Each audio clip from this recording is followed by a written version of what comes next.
क्योंकि अन्य जो संबंध है वे संबंध किसी न किसी तरह के स्वार्थ को लेकर रहते हैं, लेकिन सद्गुरु का संबंध तो ऐसा है कि वह शिष्य का मात्र कल्याण चाहते हैं, और उसके लिए जरूर पड़े तो वो शिष्य को फटकार सकते हैं, उसे प्रताड़ित भी कर सकते हैं, लेकिन उसके अंदर भी भाव तो एक ही होता है कि हमारे शिष्य का कल्याण हो। इसलिए शिष्य को यदि गुरु के द्वारा प्रताड़ना मिली है तो अपना सौभाग्य समझना चाहिए, क्योंकि सभी शिष्यों को गुरु नहीं प्रताड़ना करते। जो उनको बिल्कुल बहुत ही अधिक प्रिय होता है उसमें वो बिल्कुल अपना ही रूप देखना चाहते हैं, और यही नहीं, वह अपने से भी आगे बढ़े यह उनकी अपेक्षा होती है, उसको प्रताड़ित करते हैं, क्योंकि वो भूल नहीं सहन कर पाते। और इसलिए शिष्य को अपना संपूर्ण समर्पण करना पड़ता है। कबीर साहब ने कहा है, गुरु को कीजे बंदगी कोटि कोटि प्रणाम, कीट न जाने भृंग को गुरु कर ले आप समान। एक कीड़ा होता है, वो कीड़ा आपने कभी देखा होगा, पेड़ के पत्तों को खाता है, रेशम का कीड़ा जैसा। गुजराती में जिसको ईयड़ कहते हैं, वही ईयड़, वही जीव, वही कीड़ा जब पूर्णता को प्राप्त करता है तो उस कीड़े में से बटरफ्लाई निकल आती, उस कैटरपिलर में से बटरफ्लाई बन जाती, जिसके सुगंधित, जिसके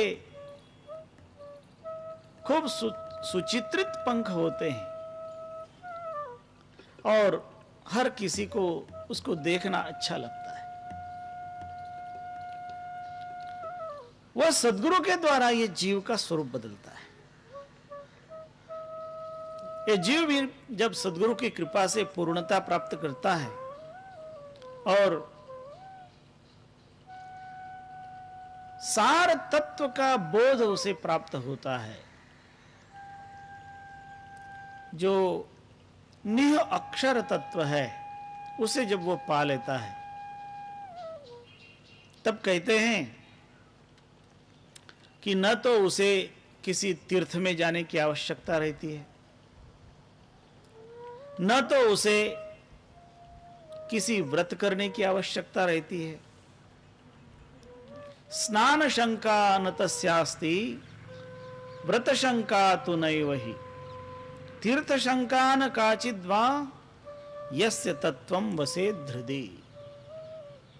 वह तत्व जब उसके हृदय में स्थिर हो जाता है तब सभी शंकाओं का समाधान हो जाता है, और जब सभी शंकाओं का समाधान हो जाता है, वो जहां होता है वहीं परिपूर्ण अनुभव करता है। स्थिति उसकी ऐसी होती है, सब वन तो तुलसी भयो। जो कोई पेड़ देख रहा है वो तुलसी ही है। फिर सब वन तो तुलसी भयो, सब गिरिशाली ग्राम, सब नदियां गंगा भई, जब दर्श्यो तत्व ज्ञान। जब तत्व ज्ञान हुआ, उस तत्व का बोध हुआ, तब सभी वृक्ष वंदनीय हो गए। कोई भी तिरस्करणीय नहीं रहा, कोई व्यक्ति तिरस्करणीय नहीं रहा। जितने पाषाण हैं सब शालिग्राम हो गए, अर्थात प्रत्येक में पूज्य भाव आ गया, प्रत्येक नदी में भी पूज्य भाव आ गया। क्योंकि इस दुनिया में उपेक्षणीय कुछ नहीं रहा। किसकी उपेक्षा?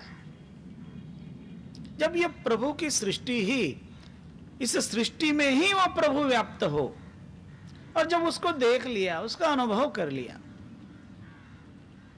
तो उसके अनुभव कर लेने के बाद अब ऐसा कौन सा है जो उससे बाहर है? इसीलिए कबीर साहब कहते हैं ना, लाली मेरे लाल की जित देखूं तित लाल, लाली देखन मैं गई मैं भी हो गई लाल। कोई दूसरा नहीं है।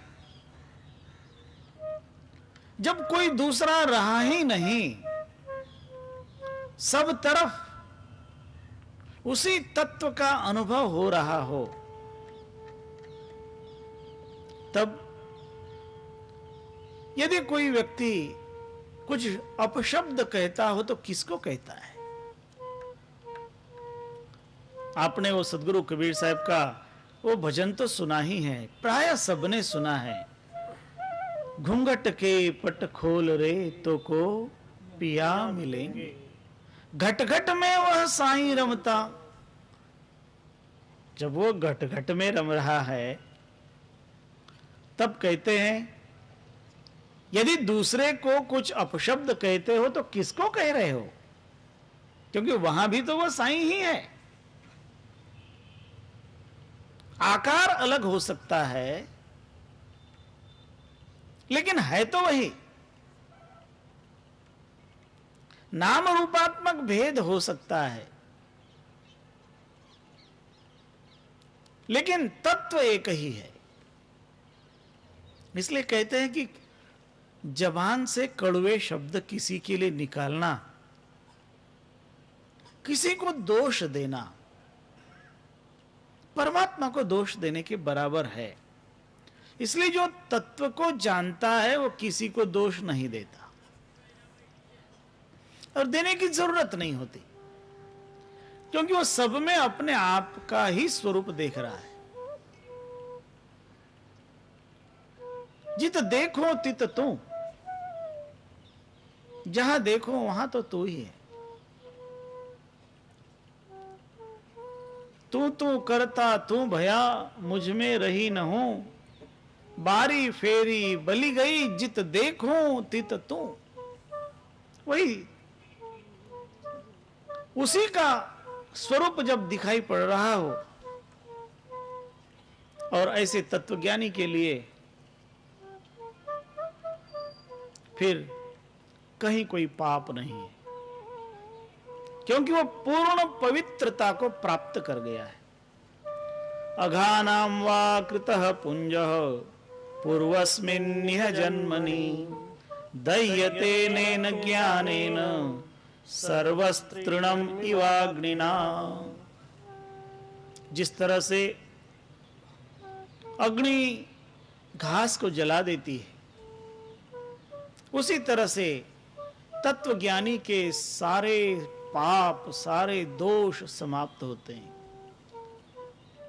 ज्ञानाग्नि दग्ध कर्मानम तमाहुः पंडितम बुधाः। ज्ञान की अग्नि जहां प्रकट हुई वहां तो सारी घास जल ही जाएगी। उस घास को, उस अग्नि के सामने बचने का कोई मौका नहीं। इसलिए उस तत्वज्ञानी के लिए पाप कोई अर्थ नहीं रखता। उस तत्वज्ञानी के द्वारा कभी पाप का आचरण होता ही नहीं।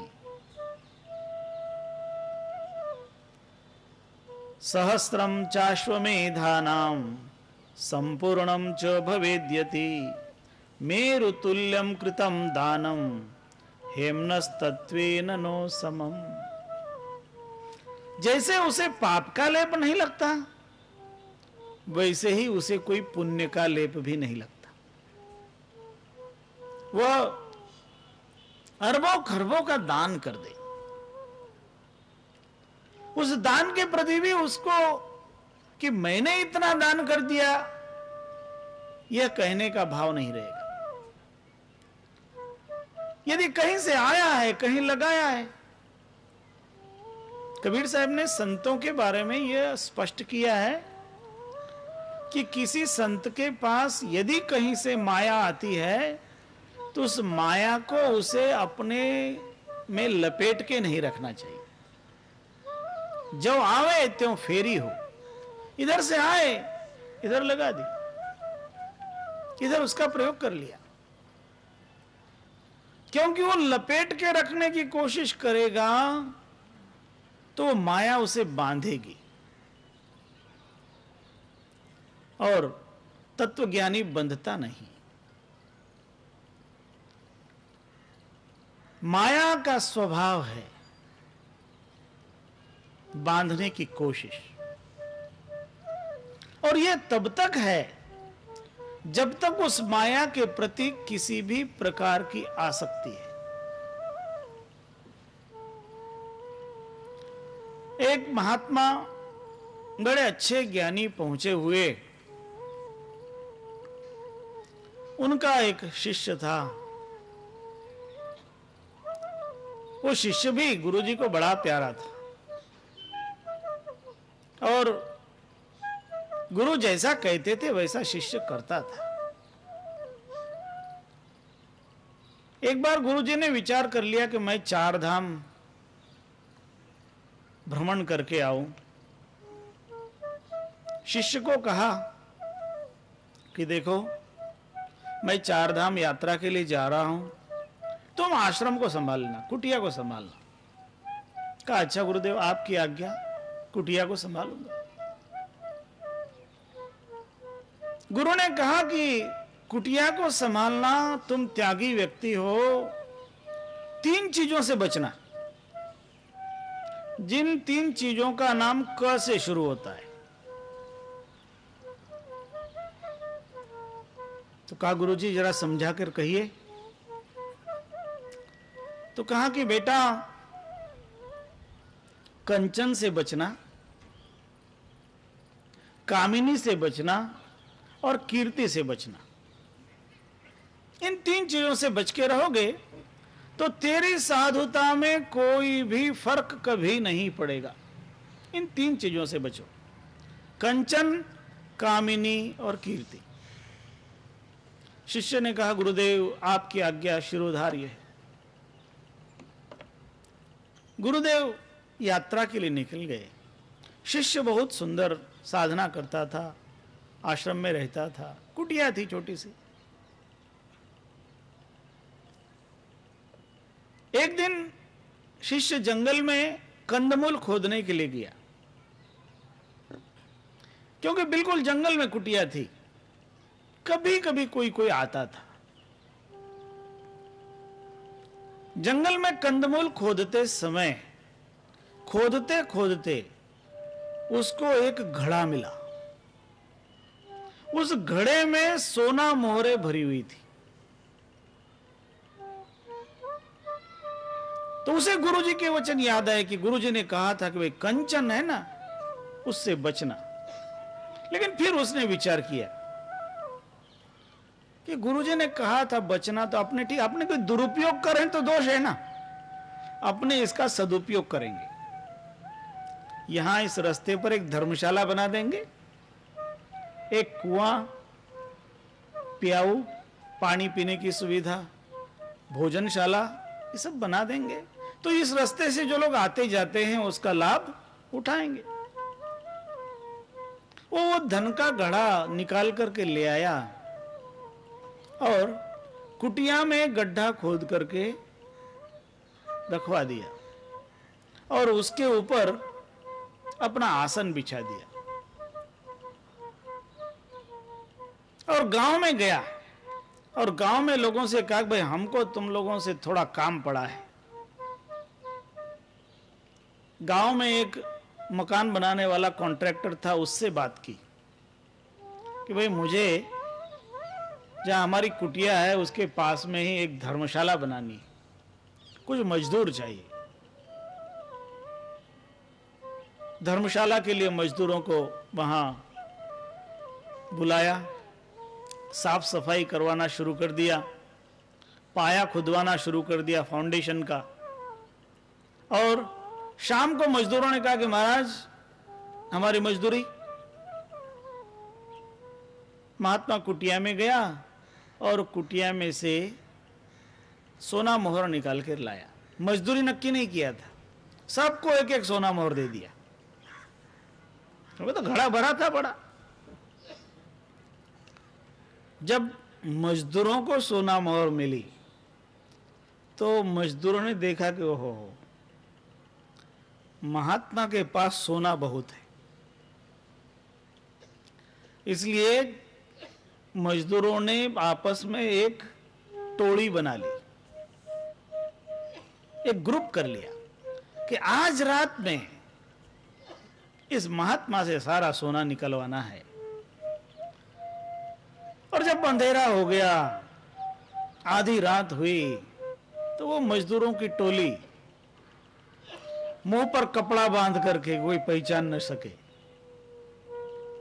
आगे। महात्मा तो जंगल में रहता था, और आई और महात्मा को पकड़ा, पकड़ के 14वां रत्न दिखाया,